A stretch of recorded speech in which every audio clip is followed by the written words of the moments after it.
first step on our success path for your 7 to 9 month old is play attention.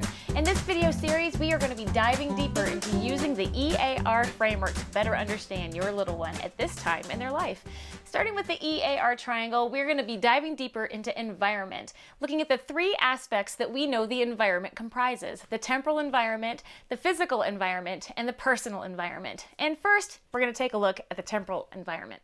The three areas that we know make up the temporal environment for your 7 to 9 month old are the routines, the developmental stage your child is in, and the time of day. So let's talk a little bit about routines. Now, when your child is between the ages of 7 to 9 months and you've kind of gone through this first 6 months of life, your routines are pretty well set here. It looks like sleep, eat, play, repeat.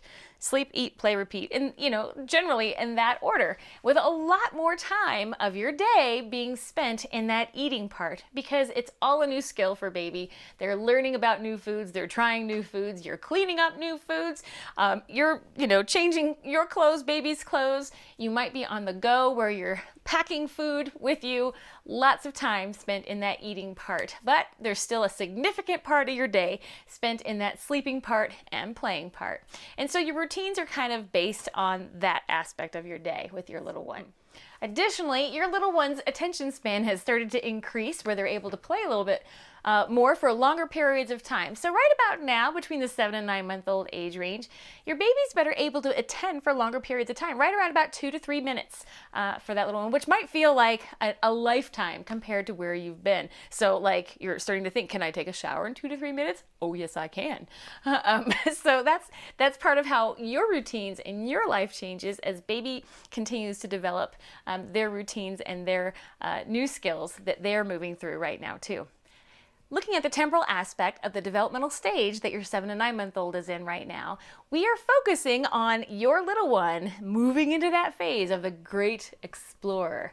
Because what's happened thus far is that up until now, you've been developing a strong base of support, strong core skills, strong stability in hips and knees and elbows, shoulders, neck, all those muscles that are necessary for your baby to sit up with more independence and begin to explore their world.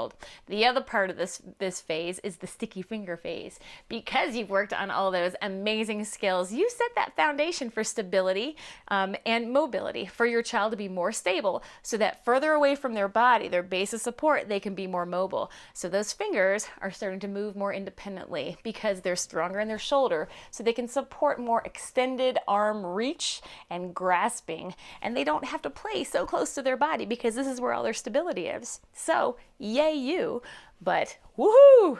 It's a new phase, my friend.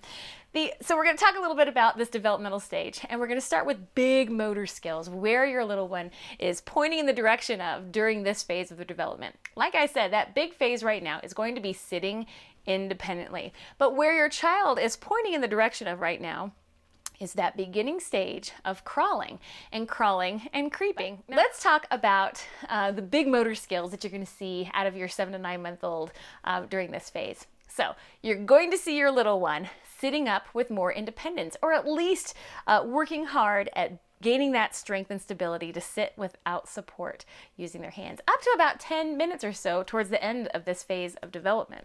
And so with that skill and with that stability, you're going to see baby exploring more. Baby's going to work on something called transition skills. And so baby's going to be sitting up and then transitioning over into all fours. They're going to be lying on their back and transitioning up to sitting. They're going to be sitting without support and transitioning into a pull to stand. And so we're going to talk about all these different skills that are these big motor skills that we're pointing in the direction of during this phase of 7 to 9 months. Next, we're going to talk a little bit about the small motor skills. Now, here's the thing about your tricky little one right now, this great explorer, is that as they've continued to develop, so has their vision and their ability to see things far away and then be able to shift their vision real quick and see things close up has expanded, developed, and matured. So they can see things that are far away and see things that are close up and see things that are far away and be motivated to move to those things that are far away because they're gaining greater levels of independent mobility. So fun, am I right? Make sure you got that house baby-proof because it's about to get crazy on up in here. So As far as fine motor skills, small motor skills, again, a lot of our movement and a lot of our motivation in these early ages and stages of development are really come from what baby sees. And so baby's going to be exploring things in a different way, given that they've got new mobility because of all that stability worked on. This is the beginning phase of tool use. So fun, right? So that toy that has a little string attached to it, they're able to use that string as a tool to bring that toy over to them and watch it and follow it with their eyes to come to them. That one skill, just using that string as a tool to get something that they want, is a foundational skill for being able to use something else as a tool. Use a crayon or a colored pencil or a marker to be able to make a mark, because they're understanding cognitively that they can use an object to do something else. Such a fun stage, right? I know. They're also able to start banging objects together and use more of a refined grip, more of a 2-point pinch. They're able to poke more, which is the beginning part of using tools. So this is all such a fun aspect of early childhood development that starts right now in the 7 to 9 month old. And you can see that I'm excited about it because you're going to love this phase. It's like baby just kind of awakens and so much happens that it's fun. And the next part of development that we're going to talk about is communication.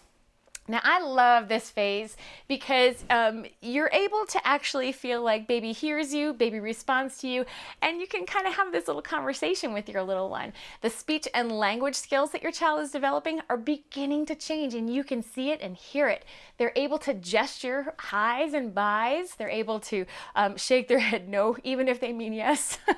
They're starting to shout more, which is great news, and therapists love to hear that. Maybe not so much parents, but that tells me that all those muscles in their intercostals, in their chest and in their stomach, their diaphragm, their abdominal muscles and their spinal extensor muscles are all developed so great because they have the ability to, fill their chest with air and express themselves. I know, kind of rough, but it's good stuff. It's good stuff. And it's really just ridiculous because they realize they can yell and get your attention.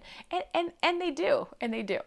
Other things that happen here is the way that the tongue and the lips move because of all that great work they were doing as infants of moving their head back and forth and putting toys in their mouth and learning about where their tongue is and objects are, is all paying off here because the sounds that they make move from outside of the mouth to the inside of the mouth. They move from ba ba ba to da da da, sounds that are started to be made with the tongue instead of just with the lips. And sometimes you'll see some vocal play there where they do a ba da back and forth sound.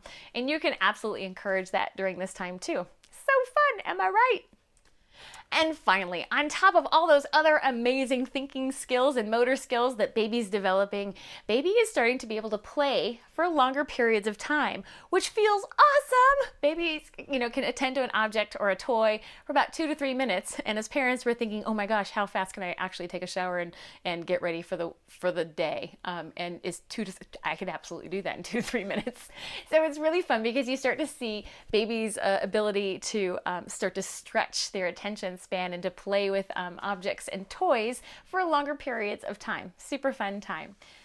The final aspect of the temporal environment for your 7 to 9 month old we always want to take a look at is time of day. What is the time of day that we are asking baby or putting a demand on baby? And how does that affect their performance, their responses whenever we ask them to do something?